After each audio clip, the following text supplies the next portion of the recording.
Welcome students. मैं हूं आपका फिजिक्स टीचर तलहा उबैद और आज हम बुक 11th क्लास की बुक से एमडी कैट फिजिक्स के एफएलपी के क्वेश्चंस को सॉल्व करेंगे। सबसे पहले 127 क्वेश्चन आपके सामने है जिसमें वो ये कह रहे हैं if the body is moving in a circle of radius R. एक सर्कल है जिसका रेडियस आर है, उसमें बॉडी मूव कर रहा है with constant speed, its angular velocity is. बड़ा सिंपल क्वेश्चन है। हम जानते हैं एंगुलर वेलोसिटी और लीनियर वेलोसिटी का एक फॉर्मूला होता है v is equal to R omega. यहां से आप ओमेगा की वैल्यू कैलकुलेट कर लेंगे which is equal to v over R. तो इस तरह से आपका आंसर बना डेल्टा। ओके, इसके बाद है 128। A particle is moving in a horizontal circle with constant speed, it has constant. एक पार्टिकल हॉरिजॉन्टल सर्कल में रिवॉल्व कर रहा है तो उसकी एंगुलर वेलोसिटी भी कांस्टेंट है क्योंकि uniform constant uniform circular motion की वो बात कर रहे हैं। तो इमेजिन करें कि एक स्टोन को आपने स्ट्रिंग के साथ बांधा हुआ है और इसे आप हॉरिजॉन्टल सर्कल में रिवॉल्व कर रहे हैं। अब सिंपल सी बात है, अगर इसकी टेंजेंशियल वेलोसिटी की बात करेंगे तो वो अलोंग टेंजेंट होगी इस तरह से, और सेंट्रीपिटल एक्सेलरेशन की अगर बात करें तो ये towards the centre of circle होता है। अब गौर करें, अगर इसकी एंगुलर वेलोसिटी यूनिफॉर्म है v is equal to R omega, अगर एंगुलर वेलोसिटी यूनिफॉर्म या कांस्टेंट है तो इसका मतलब है लीनियर वेलोसिटी की मैग्नीट्यूड भी कांस्टेंट होनी चाहिए। लेकिन चूंकि लीनियर वेलोसिटी की डायरेक्शन चेंज हो रही है तो इसलिए अगर मैं लीनियर या टेंजेंशियल वेलोसिटी को एज अ वेक्टर देखूंगा तो वो तो कांस्टेंट नहीं है, लेकिन उस वेलोसिटी की मैग्नीट्यूड जिसे आप स्पीड कह सकते हैं वो कांस्टेंट है। अब हम ये भी जानते हैं कि काइनेटिक एनर्जी जो है ये स्पीड पे डिपेंड करती है, ये वेलोसिटी पे डिपेंड नहीं करती। यानी काइनेटिक एनर्जी का ताल्लुक डायरेक्शन चेंज होने से नहीं है। सो अगर डायरेक्शन चेंज हो भी रही है तो वेलोसिटी चेंज हो रही है लेकिन स्पीड सेम है। सो स्पीड सेम है तो काइनेटिक एनर्जी भी सेम है। एक बात याद रखें, हर ऐसी क्वांटिटी जिसकी डायरेक्शन चेंज होने से वो चेंज हो सकती है तो वो चेंज होगी। अब देखिए ऑप्शन ए में काइनेटिक एनर्जी लिखी है, ये तो स्पीड पे डिपेंड कर रही है, ये चेंज नहीं होगी। डिस्प्लेसमेंट चेंज होगा क्योंकि जैसे जैसे पार्टिकल सर्कल में घूमता जाएगा टेंजेंट की डायरेक्शन चेंज होने से जो लीनियर डिस्प्लेसमेंट है वो चेंज होगा। एक्सेलरेशन देखिए, सेंट्रीपिटल एक्सेलरेशन की डायरेक्शन तो मुसलसल चेंज हो रही है क्योंकि इसने towards the centre of circle रहना है और इसको मुसलसल अपनी डायरेक्शन को चेंज करना पड़ेगा। और वेलोसिटी यानी लीनियर वेलोसिटी ये भी चेंज हो रही है, लेकिन स्पीड या लीनियर वेलोसिटी की मैग्नीट्यूड चेंज नहीं हो रही। इसलिए हम कह सकते हैं कि लीनियर वेलोसिटी की मैग्नीट्यूड कांस्टेंट रहने की वजह से काइनेटिक एनर्जी कांस्टेंट है। अगर काइनेटिक एनर्जी कांस्टेंट है so we can say that option A is the correct answer. Next question आपके पास 129। 129 में कह रहे हैं the velocity of projectile is maximum. अब प्रोजेक्टाइल की ट्रेजेक्टरी को देख लेते हैं। अब जानते हैं टॉप मोस्ट पॉइंट पे वेलोसिटी का सिर्फ याद रखें y कंपोनेंट जीरो होता है लेकिन x कंपोनेंट जीरो नहीं होता। इसका मतलब है टॉप मोस्ट पॉइंट पे वेलोसिटी का x कंपोनेंट तो है लेकिन चूंकि y कंपोनेंट जीरो है तो इसलिए रिजल्टेंट वेलोसिटी मिनिमम होगी। सो रिजल्टेंट वेलोसिटी मैक्सिमम कहां होगी? एक तो पॉइंट ऑफ प्रोजेक्शन पे और दूसरा पॉइंट ऑफ लैंडिंग पे क्योंकि यहां पे वेलोसिटी का y कंपोनेंट भी मैक्सिमम होता है। सो गिवन ऑप्शंस के मुताबिक हमारा करेक्ट आंसर होगा at the point of launch या at the point of landing होता, वो भी ठीक था। डेल्टा में उसने आफ्टर स्ट्राइकिंग द ग्राउंड लिखा है, ये इसलिए गलत है क्योंकि ग्राउंड से टकराने के बाद तो वो बॉडी इवेंचुअली रेस्ट पे आ जाएगा। अगर यहां लिखा होता just before striking the ground तो वो भी ठीक था, राइट। तो इसमें सिर्फ एक ही आंसर ठीक है, दैट इज चार्ली। 130 में कह रहे हैं the ratio of displacement along diameter of circle and total distance along the circle. अब इस क्वेश्चन में वो बेसिकली क्या कह रहा है, इमेजिन करें कि ये सर्कल है और यहाँ पे आप इनिशियल पॉइंट ये ले लें और फाइनल पॉइंट ये ले लें। ये मैं सिर्फ किस केस में, किस केस के लिए कह रहा हूँ, ये जो उसने पहली बात लिखी है displacement along diameter of circle. तो पहले इमेजिन करें कि इनिशियल पॉइंट ये है और फाइनल वो दूसरा पॉइंट था, तो सीधा डायामीटर के अलोंग अगर आप डिस्प्लेसमेंट कैलकुलेट करेंगे तो ऑब्वियसली डिस्प्लेसमेंट की वैल्यू क्या आएगी, दैट इज डायामीटर।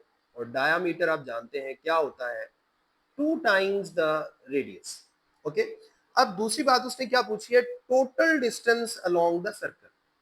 अगर आप total distance along the circle की बात करें तो आप जानते हैं पूरे एक सर्कल में वो जो डिस्टेंस कवर करता है वो क्या होता है, तो होता है सर्कमफेरेंस ऑफ दैट सर्कल। सो अगर आप दोनों की रेशियो लेंगे तो 2r डिवाइडेड बाय 2πr आ जाएगा। तो इस तरह से 2r से कैंसिल और आपका 1/π करेक्ट आंसर बन जाएगा। So option A is the correct answer. 131 में कह रहा था distance travelled by a moving car with velocity 15 metre per second in 2 second decelerates at 2 metre per second is equal to। अच्छा, यहाँ पे decelerates at 2 metre per second square होना चाहिए, mistakenly 2 metre per second है, क्योंकि आप जानते हैं decelerates का मतलब है नेगेटिव एक्सेलरेशन और एक्सेलरेशन का unit metre per second square में होता है। तो फाइनली हमने क्या करना है, हमने डिस्टेंस कैलकुलेट करना है। तो इमेजिन करें ये कार ने टोटल जो डिस्टेंस कवर किया है वो हम एस या बी से रिप्रेजेंट कर देते हैं, राइट। अच्छा, अब एक काम करते हैं, सेकंड इक्वेशन ऑफ मोशन लिखते हैं। सेकंड इक्वेशन ऑफ मोशन क्या कहती है, V I T plus half A T square. अब यहां देखिएगा इनिशियल वेलोसिटी तो थी 15 और टाइम उसने बताया है 2 सेकेंड। एक बात याद रखें, चूंकि एक्सेलरेशन नेगेटिव है, क्योंकि उसने डीसेलरेट का वर्ड यूज किया, इसका मतलब है एक्सेलरेशन नेगेटिव है। सो इसलिए यहाँ पे मैं एक्सेलरेशन की जब वैल्यू पुट करूंगा तो मैं साथ नेगेटिव साइन लगाऊंगा, -2। टाइम की वैल्यू वही है 2 सेकेंड, तो 2 का स्क्वायर हो गया। अब यहाँ बन गया 30। वहां पे आप देखें ये 2 इस 2 से कैंसिल हो गया, लेकिन एक नेगेटिव साइन साथ रहा। 2 का स्क्वायर बन गया 4 और 30 में से 4 गया, बाकी आ गया 26 और ऐसा यूनिट आप जानते हैं मीटर। सो इस क्वेश्चन का आंसर हो गया 26 मीटर यानी डेल्टा। 132 में कह रहे हैं an object is thrown with velocity 1.62 metre per second vertically. ये इनिशियल वेलोसिटी है अपवर्ड डायरेक्शन में, ऑन द मून, यानी मून के सरफेस से हम ये सारा कुछ कर रहे हैं। The acceleration due to gravity on the moon is 1.62 metre per second square. What is the time taken for the object to return to its starting point. Simple सी बात है, ऑब्जेक्ट मून के सरफेस पे जाके हम वहां से object को अपवर्ड यानी मून के सरफेस से अवे फेंक रहे हैं और ये इवेंचुअली डाउनवर्ड वापस आएगा। अब सिंपल सी बात है, हमने टोटल टाइम ऑफ फ्लाइट निकालना है। अब जानते हैं टाइम ऑफ फ्लाइट की प्रोजेक्टाइल मोशन में आपने जो फॉर्मूला पढ़ा था वो कुछ यूं था। अब यहाँ जो कि आपने वर्टिकली अपवर्ड फेंका है तो एंगल को 90 ले लें। साइन 90 आप जानते हैं 1 होता है, सो it becomes 2vi divided by g। अब देखिए इनिशियल वेलोसिटी की वैल्यू पुट करें, वो थी 1.62 और मून पे जो एक्सेलरेशन ड्यू टू ग्रेविटी है वो आपने यहाँ पुट करना है, ये याद रखें, अर्थ वाला पुट नहीं कर देना मिस्टेकनली। सो 1.62 से कैंसिल हो गया, फाइनली आपके पास 2 सेकंड आंसर आ जाएगा। सो हमारा करेक्ट आंसर हुआ अल्फा। इसके बाद है 133, a projectile rises to a height of 10 meter above and then falls at a distance 30 meter away from the point of projection. Its vertical displacement is। बड़ा simple सा ये question है, जरा गौर करें। अगर मैं प्रोजेक्टाइल की पूरी मोशन की बात करूं तो यहां से उसने अपनी मोशन स्टार्ट की और यहां आके उसकी मोशन खत्म हो गई। अब नोट करें ग्राउंड पे वो सेम लेवल पे वापस आ गया, ग्राउंड पे सेम लेवल पे वापस आ गया है, तो इसका मतलब है वाई एक्सिस के अलोंग उसका डिस्प्लेसमेंट कितना हुआ, जीरो, क्योंकि वाई एक्सिस पे जिस इनिशियल पॉइंट से उसने स्टार्ट किया था वापस उसी इनिशियल पॉइंट पे आ गया। ये मैं वाई एक्सिस की बात कर रहा हूँ। सो वर्टिकल डिस्प्लेसमेंट जीरो है, तो इसलिए डेल्टा आंसर हुआ।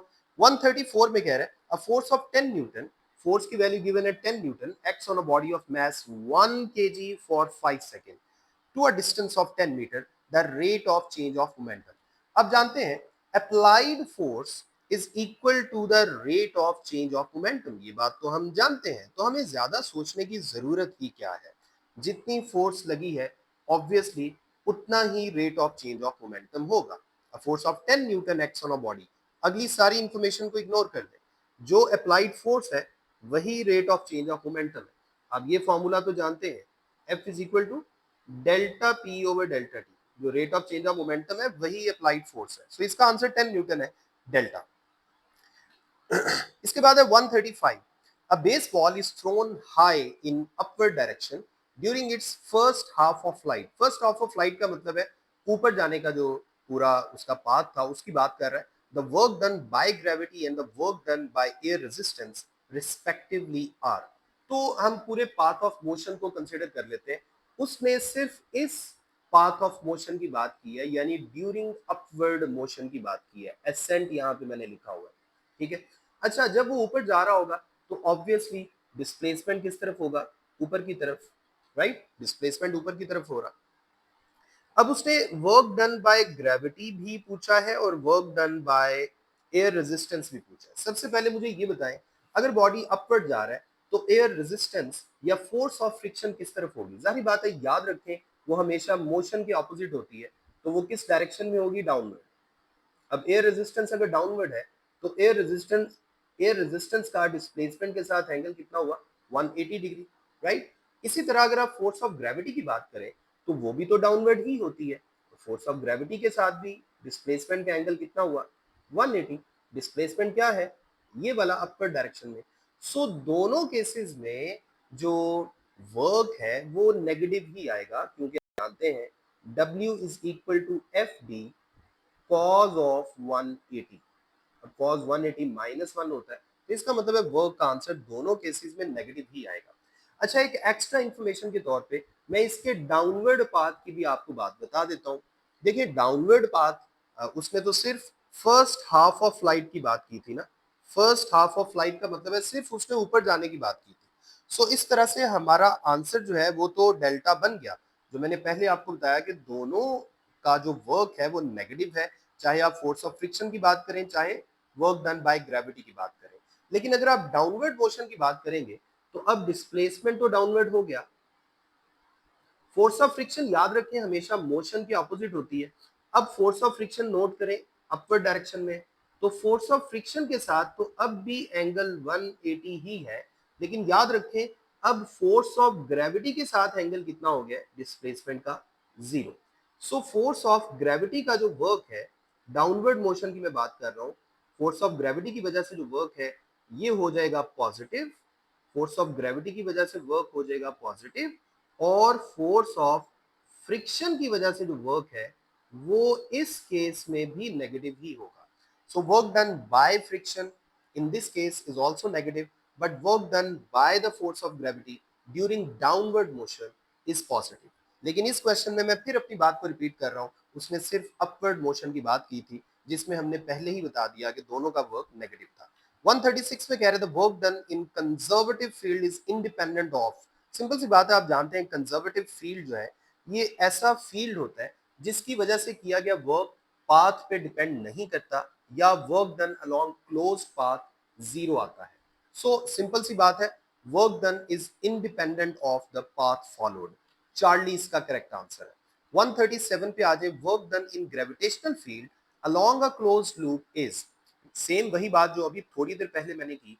हम जानते हैं ग्रेविटेशनल फील्ड भी कंजर्वेटिव फील्ड है, क्योंकि इस फील्ड में भी किया गया वर्क ना तो पाथ पे डिपेंड करता है, और अगर हम क्लोज लूप के अलोंग बॉडी को मूव करें तो उसका जो वर्क डन बाय ग्रेविटी है वो 0 आता है। अब नोट करें, अगर हम हॉरिजॉन्टल, अगर हम स्टार्टिंग पॉइंट ए कंसिडर करें और पहले बॉडी को राइट लेके जाएं, फिर अप लेके जाएं, फिर लेफ्ट लेके जाएं, और फिर फाइनली डाउन लेके आए। अगर आप राइट लेके जा रहे हैं तो फोर्स ऑफ ग्रेविटी ने तो नीचे ही लगना है। इस केस में वर्क क्या आ जाएगा, 0 आ जाएगा। ये पहला 0 आ गया। अगर आप अपवर्ड जा रहे हैं तो डिस्प्लेसमेंट ऊपर और फोर्स ऑफ ग्रेविटी नीचे, वर्क -mgh आ जाता है, ये हम जानते हैं। इसी तरह अगर आप लेफ्ट जा रहे हैं तो अगेन 90 एंगल होने की वजह से वर्क 0 डिस्प्लेसमेंट के साथ, और अगर आप डाउन आ रहे हैं तो अब जितना अप जाने में नेगेटिव वर्क हुआ था उतना ही डाउन आने में पॉजिटिव वर्क होगा, mgh। जब आप इन चारों वर्क्स को ऐड करेंगे तो total work along close path आपके पास आ जाएगा 0। सो इस तरह से work done along close path in gravitational field is 0। 138 में कह रहा है a constant force F acting through a distance of 10 meter changes the kinetic energy of body from 30 to 45 the magnitude of work done। हम जानते हैं work energy principle के मुताबिक work done on a body is equal to change in kinetic energy of that body. तो simple सी बात है, आप फाइनल काइनेटिक एनर्जी में से इनिशियल काइनेटिक एनर्जी को माइनस कर लें तो आपका आंसर आ जाएगा। फाइनल काइनेटिक एनर्जी 45 है, इनिशियल थी 30, तो आपका आंसर आ गया 15 जूल्स। तो इस तरह से हमने चार्ली ऑप्शन आंसर में दे दिया। 139 में कह रहे हैं proton, electron, neutron and alpha particle have the same momentum, which of them have highest kinetic energy। बड़ा ही सिंपल और इजी क्वेश्चन है। इसमें देखिएगा काइनेटिक एनर्जी का formula in terms of momentum हम जानते हैं p square divided by 2m। अब यहाँ पर वो कह रहा है कि सबका मोमेंटम तो सेम है, मोमेंटम हो गया सेम, सो जो कांस्टेंट टर्म है उसको फिर लिखने की जरूरत नहीं है, 2 भी कांस्टेंट है, p भी कांस्टेंट है। So kinetic energy in that case is inversely proportional to mass, जिसका मास कम है उसकी काइनेटिक एनर्जी ज्यादा होगी, यानी इलेक्ट्रॉन। 140 में कह रहा है when an arrow is released from its bow its energy is transformed from। देखिए जब आप एरो को रिलीज करने के लिए उसको थोड़ा सा बाव के अंदर टाइटन करते हैं, तो बेसिकली ये जो बाव की ये जो स्ट्रिंग है इसमें जो इलास्टिक पोटेंशियल एनर्जी है वो असल में कन्वर्ट होती है काइनेटिक एनर्जी में, राइट। सो हमारा जो करेक्ट आंसर है वो बीटा है। Elastic potential energy is being converted into kinetic energy of that arrow. ठीक है। इसके बाद 141 में कह रहे हैं when a 300 Newton force is applied to a box weighing 600 Newton. ये जो 600 न्यूटन है ये उस बॉक्स का अपना वेट है और जो अप्लाइड फोर्स है वो है 300 न्यूटन। फिगर में हमें नजर भी आ रही है। वो कह रहे हैं कि what is the average power. बड़ा सिंपल सा ये क्वेश्चन है। पावर कैलकुलेट करने के लिए आप एक काम करें, पावर का बेसिक फॉर्मूला लगा लें, work divided by time. Work की जगह आप एफ डी कॉस थीटा लगा लें और नीचे टाइम आ गया। अब फोर्स कौन सी लेंगे, याद रखें ये वाली फोर्स हम नहीं लेंगे क्योंकि ये तो उसका वेट है। जो फोर्स हमने लगाई है वो ये है और डिस्प्लेसमेंट भी इसी डायरेक्शन में है। इसका मतलब है हम एंगल थीटा 0 लेंगे। फोर्स आ गई 300, डिस्प्लेसमेंट की जगह हम लेंगे 3 मीटर जो डिस्टेंस उसने कवर किया है, राइट। ये 3 से आपने मल्टीप्लाई कर दिया, कॉज ऑफ 0 आप जानते हैं 1 होता है, डिवाइडेड बाय टाइम की वैल्यू भी गिवन है दैट इज 20 सेकेंड, तो नीचे आपने 20 लिख दिया। अब ऊपर बन गया है 900 डिवाइडेड बाय 20, कॉज 0 तो आप जानते हैं 1 हो जाता है। अब एक 0 कैंसिल हो गया, 90 डिवाइडेड बाय 2 क्या हो जाएगा 45, और पावर कैसा यूनिट होता है वॉट। तो इस तरह से आपका आंसर आ गया अल्फा। 142 में कह रहा है if a ball is projected at an angle 45 degree with initial kinetic energy E, then its kinetic energy at maximum height will be. याद रखें टॉप मोस्ट पॉइंट पे जो काइनेटिक एनर्जी होती है उसका फॉर्मूला कुछ यूं होता है, क्योंकि आप जानते हैं टॉप मोस्ट पॉइंट पे वेलोसिटी का एक्स कंपोनेंट तो बाकी रहता है, तो इसका जो फॉर्मूला है वेलोसिटी के एक्स कंपोनेंट की ही शक्ल में आता है और उसी को सिंप्लीफाइड फॉर्म में थोड़ा सा शॉर्टकट में मैं इस तरह से लिख सकता हूं, initial kinetic energy multiplied by cos square theta. अब इनिशियल काइनेटिक एनर्जी आप जानते हैं उसने उसका नाम रखा हुआ है E, तो मैंने इसकी जगह E लिख दिया, कॉज ऑफ 45 इस सारे का स्क्वायर हो गया और आप जानते हैं cos 45 होता है 1/2 स्क्वायर रूट। जब आप 1/2 स्क्वायर रूट का स्क्वायर करेंगे तो वो बन जाएगा 1/2 और इवेंचुअली 1/2 को आप 0.5 भी लिख सकते हैं, सो इट बिकम्स 0.5 ई। अगर आप परसेंटेज की फॉर्म में निकालना चाहते हैं तो ऑब्वियसली आप इसे 100 से मल्टीप्लाई कर लें और साथ परसेंटेज का सिंबल लगा दें, ये बन जाएगा 50% ऑफ टोटल एनर्जी। ठीक है, तो 50% आपका आंसर आ गया चार्ली। 143 में कह रहे हैं a sound wave of wavelength 50 centimetre is produced by a tuning fork of frequency 250 hertz. बड़ा सिंपल क्वेश्चन है, उसने वेवलेंथ यानी लैम्डा की वैल्यू भी बता दी है और फ्रीक्वेंसी भी बता दी है, हमने स्पीड बतानी। अब जानते हैं स्पीड का फॉर्मूला होता है v is equal to F lambda, v is equal to F lambda. अब यहां देखिएगा फ्रीक्वेंसी जो है वो गिवन है 250 हर्ट्ज, लेकिन देखिए वेवलेंथ जो है ये सेंटीमीटर में गिवन थी, तो सबसे पहले तो हमें 50 सेंटीमीटर को मीटर में कन्वर्ट करने के लिए 100 से डिवाइड करना पड़ेगा, ये बन जाएगा 0.5। तो आप इसको 0.5 से मल्टीप्लाई कर दें, तो 250 को 0.5 से मल्टीप्लाई करने का मतलब ये है कि एक तरह से आप 250 का हाफ कर रहे हैं, right? So it becomes 125 metre per second. So इस तरह से आपका आंसर आ गया बीटा 125। 144 में कह रहा है fundamental frequency of pipe is 100 and the other two frequencies are 300 and 500। Then अब जरा गौर कीजिएगा, इसमें फंडामेंटल फ्रीक्वेंसी 100 है हर्ट्ज में, उसके बाद वाली 300 और उसके बाद वाली है 500। अगर आप गौर करें फंडामेंटल फ्रीक्वेंसी को अगर मैं F1 बोलूं तो सेकंड वाली 3 से मल्टीप्लाई करके आ रही है और थर्ड वाली 5 से मल्टीप्लाई करके आ रही है। और आप जानते हैं ये जो ऑड हार्मोनिक्स हैं ये तो क्लोज्ड एंड पाइप में होते हैं। इसका मतलब है ये ऐसा पाइप है जो एक एंड से ओपन है और एक एंड से क्लोज है। Pipe is open at one and, इसका मतलब ऑब्वियस है कि सेकंड एंड से वो क्लोज है।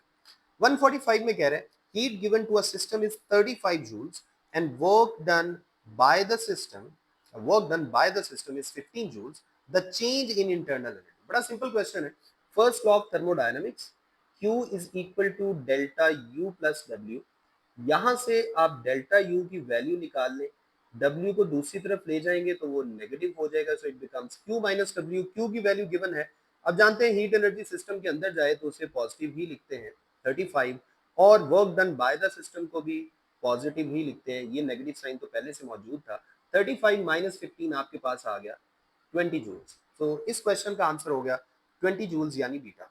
146 में कह रहे हैं इन thermodynamical process 200 joules of heat is given to a system and 100 joule of work is done on the system। अब यहाँ देखें ये वर्क सिस्टम के ऊपर हो रहा है, तो हम इस 100 को जब भी पुट करेंगे इसके साथ नेगेटिव साइन लगा के पुट करेंगे।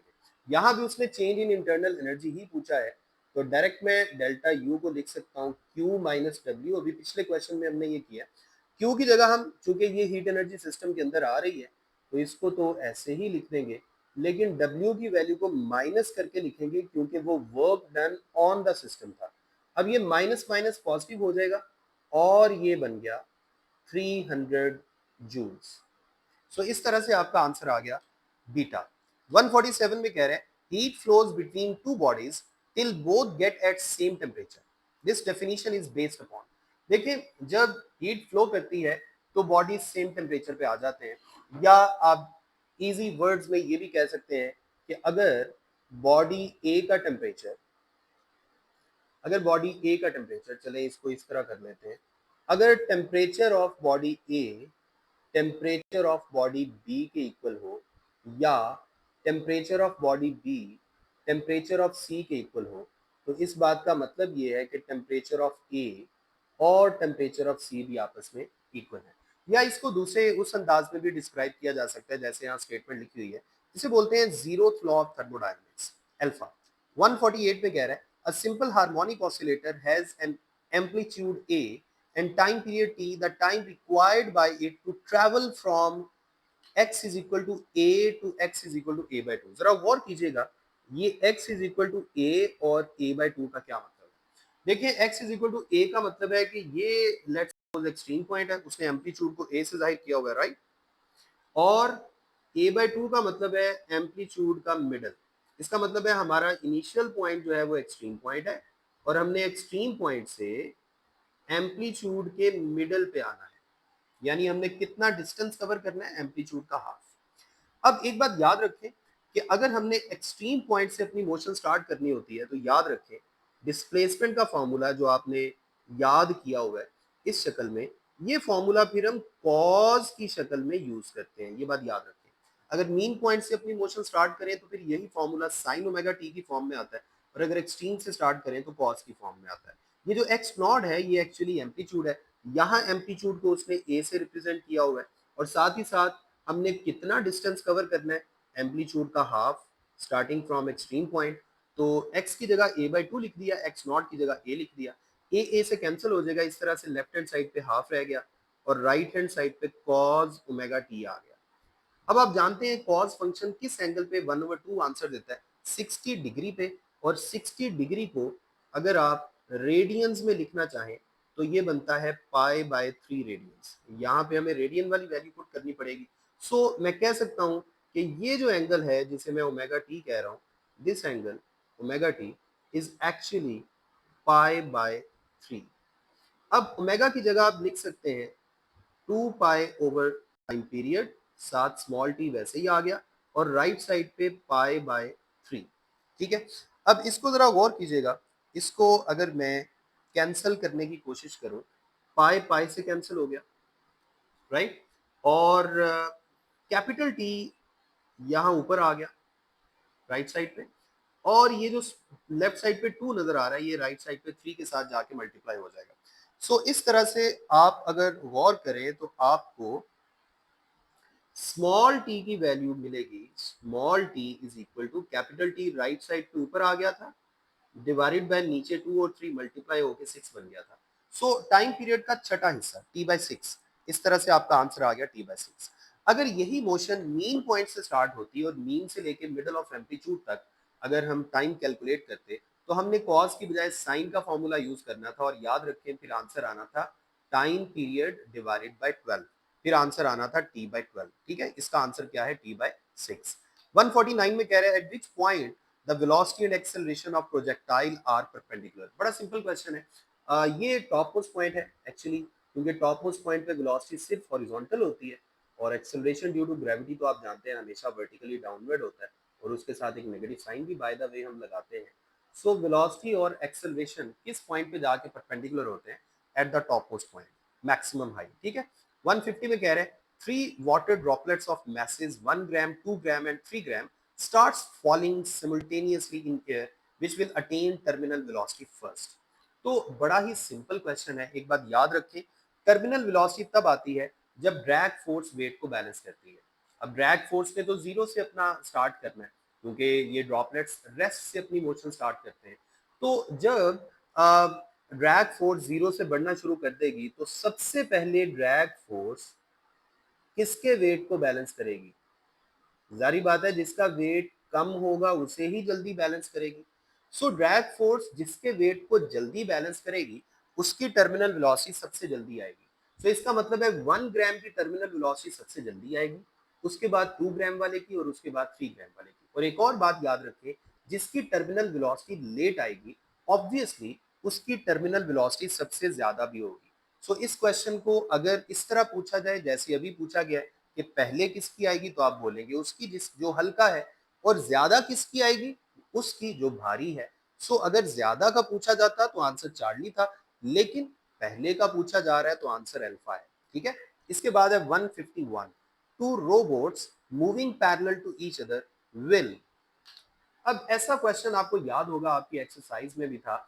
ये दो रोबोट्स हैं और ये सेम डायरेक्शन में आ रही हैं। फर्ज कर लें ये इनकी डायरेक्शन है, पैरेलल आ रही है। अब इनके दरमियान में, अब जानते हैं स्पीड जो है ना वो हाई हो जाती है। स्पीड हाई होने से वेंचुरी इफेक्ट के मुताबिक जो स्ट्रीम लाइंस हैं पानी की या एयर की, जो स्ट्रीम लाइंस हैं उनका प्रेशर कम हो जाता है। अब साइड्स पे यानी यहाँ और यहाँ, यहाँ तो प्रेशर नॉर्मल था, सो दरमियान में प्रेशर लो होने की वजह से, याद रखें हमेशा हाई से लो प्रेशर की तरफ फोर्स लगती है, और फोर्स लगेगी किनारों से अंदर की तरफ। इसका मतलब ये एक दूसरे की तरफ पुल होंगे, पुल टूवर्ड्स ईच अदर। सो इस तरह से इसका आंसर होगा अल्फा। ठीक है, इसके बाद 152 में कह रहा है speed of efflux would be maximum if orifice is situated near. अब ये फर्ज कर लें मैं किसी एक ऑरिफिस को कंसिडर कर लेता हूँ और वहां जो स्पीड ऑफ एफ्लक्स है उसका फॉर्मूला लिखता हूँ 2g into H one minus H two सारे का स्क्वायर रूट। आपको याद होगा ये फॉर्मूला आपने किया था। अब इसमें फर्ज कर ले मैं इस ऑरिफिस की बात कर लेता हूँ, इसकी हाइट को h2 कह दिया, टोटल हाइट को h1 कह दिया, इससे जो ऊपर ऊपर वाली हाइट है ये वाली, इसे फिर हम क्या बोलेंगे h1 माइनस h2। अब आप जानते हैं ये वाला जो डिस्टेंस है h1 माइनस h2 ये एक्चुअली ऑरिफिस से ऊपर का डिस्टेंस है। अब ये डिस्टेंस कब ज्यादा होगा? जब ऑरिफिस नीचे से नीचे होगा। सो जितना ऑरिफिस बॉटम के करीब होगा ये फैक्टर उतना ही ज्यादा होगा और स्पीड ऑफ एफ्लक्स भी उतनी ही ज्यादा होगी। तो इस तरह से इसका आंसर है नियर द बॉटम, बीटा। 153 में कह रहा है fluid flow shifts from streamline to turbulent if speed of fluid is. बड़ा ही सिंपल क्वेश्चन है। स्ट्रीमलाइन फ्लो लो स्पीड्स पे होता है अगर स्पीड क्रिटिकल वेलोसिटी से ज्यादा ना हो, लेकिन अगर स्पीड एक खास वैल्यू से ज्यादा हो जाए जिसे हम क्रिटिकल वेलोसिटी कहते हैं, तो वो फ्लो फिर क्या हो जाता है, टर्बुलेंट। और टर्बुलेंट फ्लो की पहचान क्या है आप जानते हैं, इसमें स्ट्रीम लाइंस एक दूसरे को क्रॉस करना शुरू कर देती है। इसके बाद वन मोर देन आ जाएगा, इसका आंसर बीटा। इसके बाद 154 में कह रहा है unit of constant term in Bernoulli's equation. बड़ा सिंपल क्वेश्चन है। आप जानते हैं ये बर्नौलीज इक्वेशन है, इसमें एक टर्म ये प्रेशर है, एक ये प्रेशर है, इसे डायनामिक प्रेशर भी कहते हैं, इसे हम स्टैटिक प्रेशर या ग्रेविटेशनल प्रेशर भी कह सकते हैं। सो इसमें ये जो फोर्थ टर्म है कांस्टेंट, ये कांस्टेंट टर्म है। अब ऑब्वियसली कोई भी इक्वेशन जो फिजिक्स में आप प्रूव करते हैं उसमें हर टर्म के एक जैसे यूनिट्स होते हैं, तो ये जो कांस्टेंट है इसके भी यूनिट्स वही होंगे जो प्रेशर के हैं। सो एक तरह से आप सोच सकते हैं कि ये चार टर्म्स हैं, एक कांस्टेंट है और तीन लेफ्ट साइड पे लिखी हुई है, इन चारों के यूनिट्स आपस में सेम होने चाहिए। सो इसके यूनिट्स कौन से होंगे, प्रेशर वाले। और प्रेशर के जो सबसे आसान यूनिट्स आपको आते हैं वो कौन से हैं, Newton metre per second, sorry Newton पर मीटर स्क्वायर, ठीक है, या पास्कल कह सकते हैं। सो इसका आंसर हुआ बीटा। इसके बाद 155 में कह रहा है force of 5 newton is added to 6 newton, resultant might be. अब देखिए, अब जानते हैं जब दो वेक्टर्स को ऐड किया जाता है तो उनका रिजल्टेंट की एक पूरी रेंज आ सकती है, कम से कम कितना और ज्यादा से ज्यादा कितना। ज्यादा से ज्यादा के लिए हम क्या करते हैं, हम ऐड करते हैं रिजल्टेंट की मैक्सिमम वैल्यू निकालने के लिए इनको ऐड करें, 6 प्लस 5। अब इनको ऐड करने से क्या आ रहा है, 11। मिनिमम वैल्यू निकालने के लिए इनको माइनस करें, 6 में से 5 माइनस किया, ये आ गया 1। सो इसका मतलब है रिजल्टेंट की जो रेंज है वो 1 से लेकर 11 तक है, ना 1 से छोटा हो सकता है ना 11 से बड़ा हो सकता है। सो इसमें एक ही ऑप्शन आ रही है करेक्ट, दैट इज 11। देखें 0 1 से छोटा है, 12 11 से बड़ा है, 15 भी 11 से बड़ा है। सो इसका आंसर 11 है कि इनका रिजल्टेंट 11 हो सकता है, ठीक है।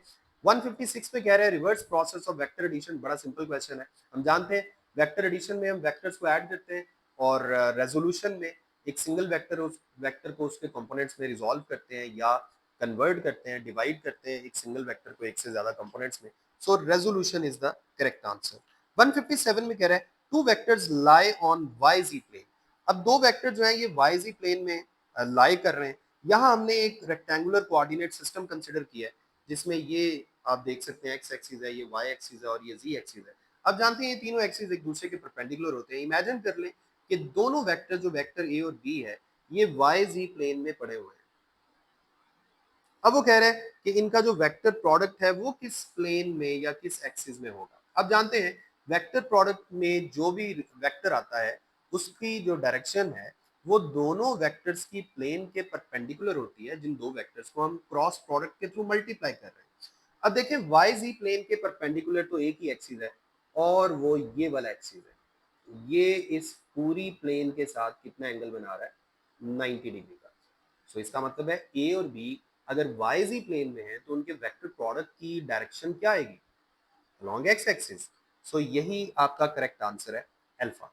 अगर यही दो वेक्टर एक्स वाई प्लेन में होते तो फिर वेक्टर प्रोडक्ट की डायरेक्शन क्या आनी थी, जी एक्सिस के अलॉन्ग। अगर यही दो वेक्टर जी एक्स प्लेन में होते तो फिर वेक्टर प्रोडक्ट की डायरेक्शन क्या आनी थी, वाई एक्सिस के अलॉन्ग, ठीक है। 158 में कह रहे हैं angle between resultant of two vectors and their cross product. ये भी अच्छा क्वेश्चन है। याद रखें अगर दो वेक्टर्स इमेजिन कर लें कि ये दोनों वेक्टर एक्स वाई प्लेन में मौजूद हैं, यहाँ आपको एक एक्स एक्सिस नजर आ रहा है, एक वाई एक्सिस और ये जी एक्सिस नजर आ रहा है। अगर ये दोनों वेक्टर एक्स वाई प्लेन में मौजूद हैं तो याद रखें इनका जो रिजल्टेंट आएगा, जो इस वक्त आपको आर की शक्ल में यहाँ पे नजर आ रहा है, ये रिजल्टेंट भी एक्स वाई प्लेन में ही होगा।